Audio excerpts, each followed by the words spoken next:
Okay, lalabas ako.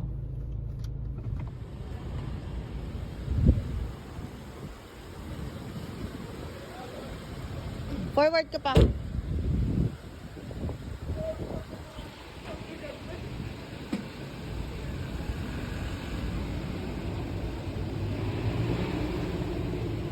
Okay na.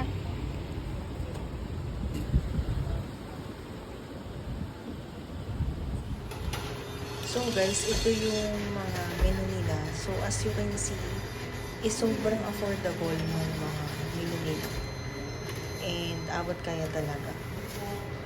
So it's my first time here na pumunta dito. Hey guys, nasa good ako. Dito sa Tomas Morato banda siya. Rotonda.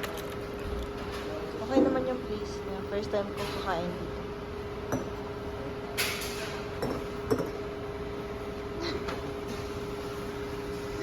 Yeah, number 25. So guys, yung in-order namin is sisig with egg and Batangas Lomi and Tapa Max kasi overloaded siya.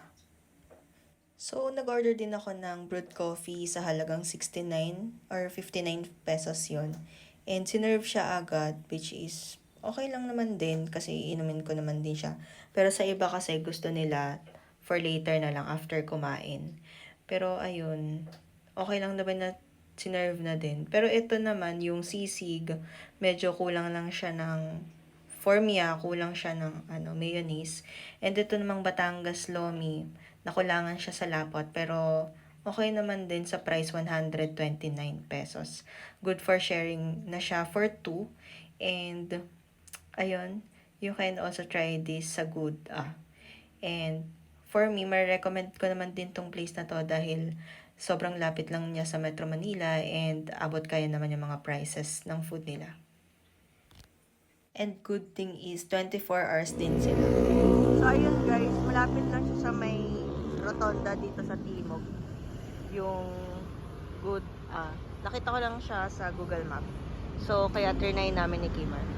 So, ayun lang. Trinay lang namin mag-lunch dito. Okay naman yung food nila. Okay, bye.